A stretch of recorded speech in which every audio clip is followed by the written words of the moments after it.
Here's your host, Giuseppe Grammatico, the franchise guide. What makes Bloomin Blinds different?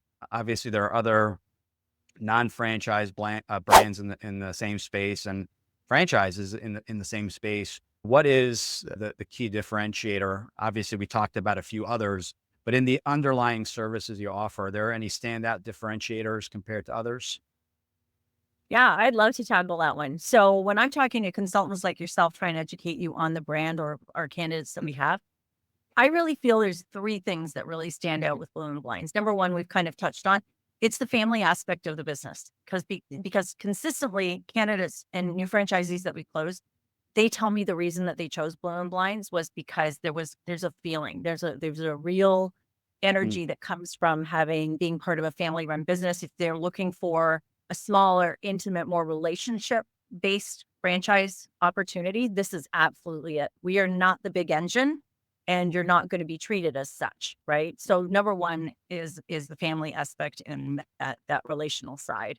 Number two is definitely the notion that we do repairs. It's a simple thing, but it gets us into more homes, Giuseppe. And at the end of the day, if we have that opportunity to get into those homes and create rapport with the homeowner and provide the ability to get future sales, future referrals, read Google reviews, all of those things are going to grow your business. Mm. So the more homes that we can get into, the better. System-wide in our current FDD, we showed over 8,000 invoices just on repairs alone. And it is a Wow. standout. Again, I'll encourage my candidates like Google, blind repair near me, right? And it's very rare that they find a lot of options out there. So it does get us into more homes. And then lastly, technology.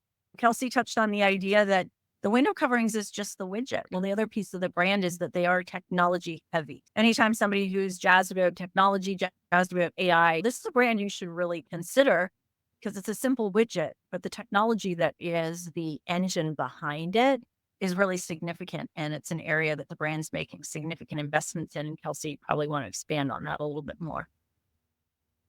Yeah. So on the technology side in particular, early last year, early 24, we just kind of sat around in one of our leadership meetings and the concept was like, do we really believe that AI is going to be the future?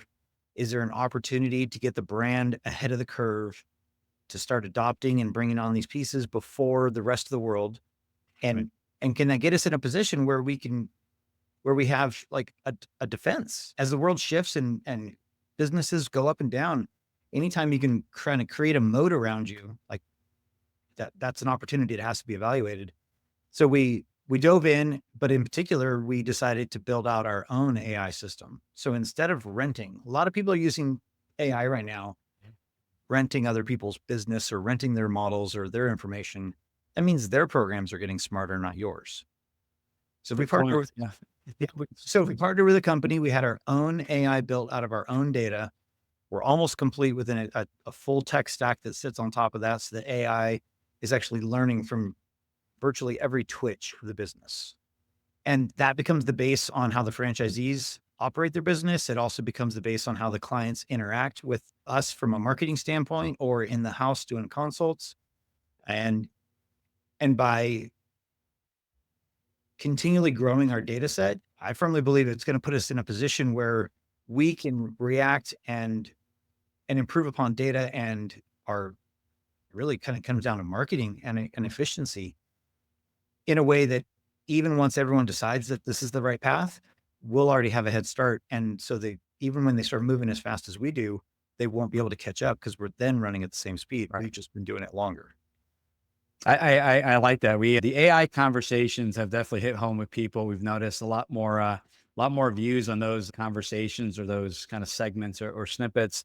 But to your point, owning it, I think people don't realize there's nothing free in this world.